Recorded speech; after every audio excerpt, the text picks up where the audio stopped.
Hello అండి, ఈరోజు veg paneer biryani చేస్తున్నానండి. ఇవన్నీ ఉప్పు, కారం, అల్లం వెల్లిగడ్డ, కొంచెం పెరుగు, కస్తూరి మెంతి, కొత్తిమీర, పుదీనా అన్నిట్లో వేసేసి మ్యారినేట్ చేసుకోవాలండి. చేసుకుంటే కొంచెం ఆయిల్లో డీప్ ఫ్రై చేసుకునే వాళ్ళు చేసుకోవచ్చు, లేకపోతే ఇలానే కూడా చేసుకోవచ్చు. ఇప్పుడు ఇది మ్యారినేట్ చేసి పెట్టుకున్నాను. హలో అండి, ఈరోజు వెజ్ పన్నీర్ బిర్యానీ చేస్తున్నానండి. ఇవన్నీ ఉప్పు, కారం, అల్లం వెల్లిగడ్డ, కొంచెం పెరుగు, కస్తూరి మెంతి, కొత్తిమీర, పుదీనా అన్నిట్లో వేసేసి మ్యారినేట్ చేసుకోవాలండి. చేసుకుంటే కొంచెం ఆయిల్లో డీప్ ఫ్రై చేసుకునే వాళ్ళు చేసుకోవచ్చు, లేకపోతే ఇలానే కూడా చేసుకోవచ్చు. ఇప్పుడు ఇది మ్యారినేట్ చేసి పెట్టుకున్నాను. చూడండి, ఇది 24 ఇరేషియా వాక్ అంటారు. దీంట్లో రైస్ పెట్టిన చూడండి. దీంట్లో ఆయిల్ ఇట్లా నేను ఏం వేయలేదు. దీంట్లో ఇప్పుడు 24 రోస్టర్ అండి. ఉల్లిపాయలు చూడండి, తక్కువ ఆయిల్లో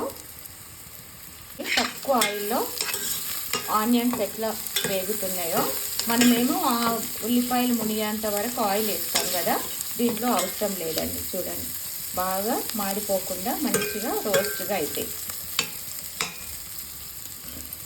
కొద్దిసేపు పెడితే అవి అయిపోతున్నాయి అండి. ఇవి మగ్గిపోయినాయి చూడండి, ఎంత బాగా అయిపోయిందో. ఇవి తీసి పక్కకు పెట్టుకుందాము.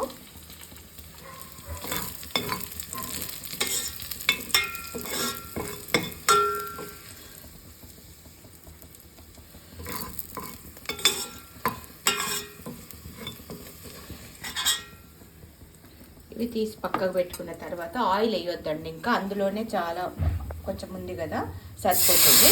ఈ టమాటా వేసి మూత పెట్టుకున్నాము.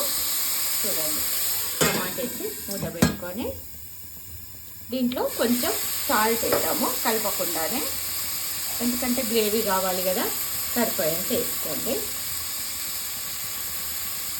ఇప్పుడు మనం మూత పెట్టుకున్నాము. సిమ్లోనే పెట్టండి. చూడండి, సిమ్లోనే పెట్టాలి, హై ఫ్లేమ్ పెట్టొద్దు. 98 వచ్చినాక ఓపెన్ చేద్దాము. చూడండి, ఇది కూడా రైస్ అయిపోయింది. ఇప్పుడు మనము స్టవ్ బంద్ చేసుకుందాము. 1కి 1 గ్లాస్ వాటర్ వేస్తే చాలండి. 1 గ్లాస్ రైస్కి 1 గ్లాస్ రైస్ వాటర్ వేసి 98 వస్తే హాఫ్ బాయిల్ అవుతుంది. మళ్ళీ ఒక్కసారి కలిపి మూత పెడితే ఇక్కడికి వచ్చిన తర్వాత చూడండి వాటర్ అయిపోయినాయి అంటే బంద్ చేసి అప్పుడు మనం దీంట్లో వేసి మూత పెట్టుకుందాం. ఇప్పుడు రైస్ అయిపోయింది, స్టవ్ బంద్ చేసిన. ఇప్పుడు ఇది అయిపోయిందండి. చూడండి, ఇప్పుడు దీంట్లో మనము ఇది మ్యారినేట్ చేసి పెట్టుకున్నాం కదా, ఇది దీంట్లో వేసేద్దాము.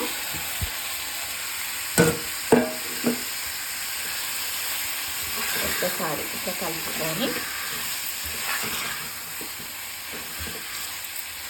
మనము ఇది ఆయిల్లో డీప్ ఫ్రై చేస్తే మనము 5 నిమిషాలు స్టవ్ మీద పెట్టని అవసరం లేదు, రైస్ వేసి పెట్టుకోవచ్చు.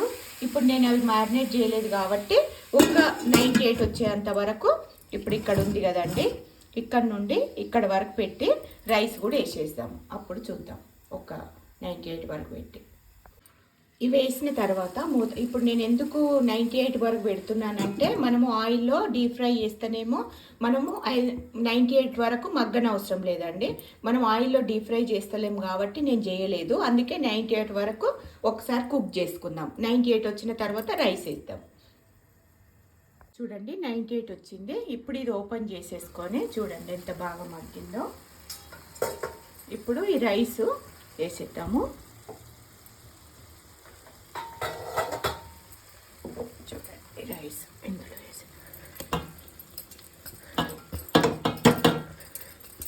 సాఫ్గా మంచిగా నీట్గా అనుకున్న తర్వాత దీంట్లో ఇప్పుడు మనం ఫ్రై ఆనియన్స్,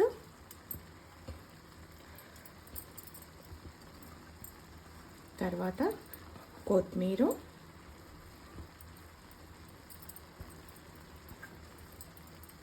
మీరు తింటే కొంచెం నెయ్యి వేసుకోవచ్చండి, లేకపోతే కొంచెం ఆయిల్ అయినా వేసుకోవచ్చు, లేకపోతే అవసరం లేదు. నేను కొంచెం నెయ్యి వేస్తున్నాను, 1 స్పూను అంతే అండి. 1 స్పూన్ నెయ్యి వేస్తున్నాను. చూడండి, మనకు పన్నీర్ బిర్యానీ రెడీ అయిపోతుంది. ఇప్పుడు మనము ఇవన్నీ వేసిన తర్వాత 98 వచ్చేదాకా సిమ్లోనే పెట్టుకోండి, అప్పుడు బంద్ చేయండి, అప్పుడు మనకు అయిపోతుంది. చూడండి, బిర్యానీ కంప్లీట్ అయిపోయింది. వావ్, సూపర్గా ఉంది కదా. ఇప్పుడు చూడండి ఎంత బాగుందో చూడండి. మనం ఇంట్లో చేసుకుంటే ఇలా హెల్త్ పరంగా బాగుంటుంది. ప్లస్ చూడండి ఎంత బాగుందో. మీకు కూడా కావాలనిపిస్తుందా? వచ్చేయండి తినేద్దరు. పన్నీర్ బిర్యానీ రెడీ అయిపోయింది.